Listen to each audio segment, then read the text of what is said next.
In the 13th century, a terrifying force appeared from the endless plains of Central Asia. They moved faster than any army the world had ever seen. Cities burned, kingdoms collapsed, and entire civilizations trembled at their approach. At the center of it all stood one man, a warrior who rose from poverty and chaos to become the ruler of millions. His name was Genghis Khan. But how did a man born into a small nomadic tribe create the largest land empire in human history? And how close did his empire come to conquering the entire world? This is the story of the Mongol Empire. Before he became known as Genghis Khan, he was simply a boy named Temujin. He was born into the harsh world of the Mongolian steppe, where survival depended on strength, loyalty, and courage. Life there was brutal. Tribes constantly fought for land, horses, and power. When Temujin was still a child, tragedy struck his family. His father was poisoned by a rival tribe. Without protection, Temujin's family was abandoned and left to survive alone in the wilderness. Hunger, betrayal, and constant danger became part of his everyday life. But these hardships shaped the young warrior. Temujin learned how to hunt, how to fight, and most importantly, how to survive. Over time, he began gathering loyal followers who believed in his leadership.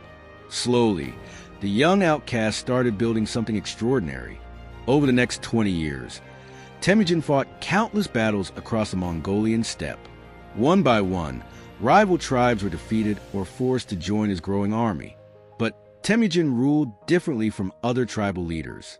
Instead of rewarding only noble families, he promoted warriors based on loyalty and skill.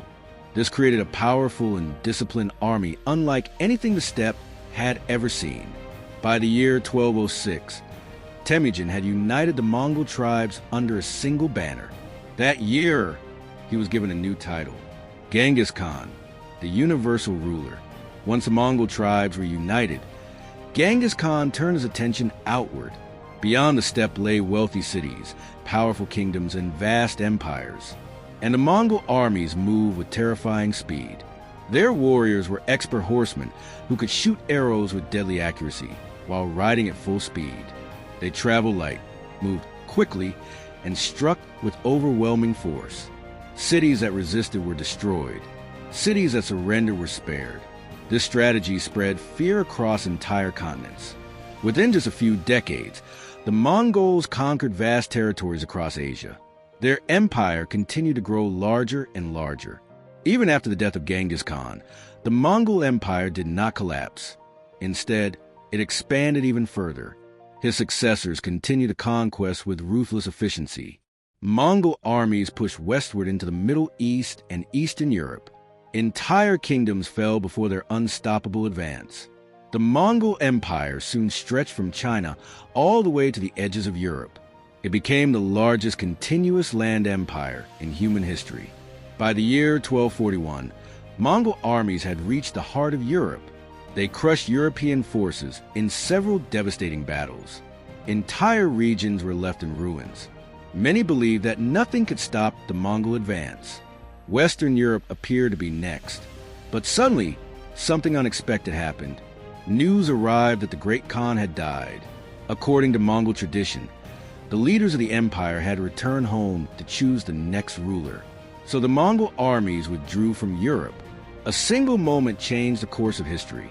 Europe was spared, but only by chance. For a brief moment in history, the Mongol Empire came closer than anyone else to conquering the entire known world. Its armies reshaped continents and changed the fate of civilizations. Even today, the legacy of Genghis Khan continues to echo through history. But one question still remains. What if the Mongols had never turned back? What if the Mongol Empire had continued its unstoppable expansion? The world we live in today might look completely different. But the power of the Mongol Empire did not come only from its armies. It also came from something far more powerful: organization. Genghis Khan completely transformed the structure of his military. Instead of traditional tribal divisions, he created a new system based entirely on discipline and loyalty. His army was organized into groups of 10, 100, 1,000, and 10,000 soldiers. Each unit was responsible for the actions of every warrior inside it. If one soldier failed, the entire unit could be punished. This created one of the most disciplined fighting forces the world had ever seen. But the Mongols did not rely only on strength. They also used intelligence and strategy. Before attacking a city, Mongol scouts would study the land, the walls, and the defenses. They gathered information about everything: trade routes, food supplies, water sources, enemy weaknesses. Then the Mongol commanders would strike exactly where the enemy was most vulnerable. Sometimes entire cities surrendered without a fight, simply because they feared what the Mongols might do. Fear became one of the empire's most powerful weapons. Stories of destroyed cities spread across continents, and often, those stories convinced other cities to surrender before the Mongols even arrived. But despite their reputation for destruction, the Mongol Empire also created something unexpected: a new era of global trade. Once the Mongols controlled vast territories across Asia, they protected the trade routes between East and West.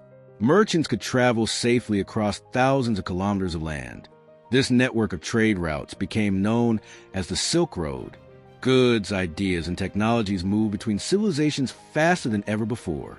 Paper, gunpowder, and new inventions spread across continents. For the first time in history, large parts of the world became connected. But the empire was simply too large to remain united forever. After generations of expansion, the Mongol Empire began to split into several smaller states. Different regions developed their own rulers and priorities. Gradually, the once unstoppable empire started to weaken, yet its influence never disappeared. The Mongol conquests reshaped entire civilizations. Borders changed, trade routes expanded, and the balance of power across Eurasia shifted forever. Even centuries later, historians still debate the impact of the Mongol Empire. Some see it as one of the most destructive forces in human history. Others argue it helped connect the world and accelerate global development. But one fact remains undeniable. For a brief moment in history, the Mongol Empire stood closer than anyone else to ruling the entire known world. And it all began with a boy named Temujin on the harsh Mongolian steppe. A boy who would grow up to become Genghis Khan, the ruler of the largest land empire the world had ever seen.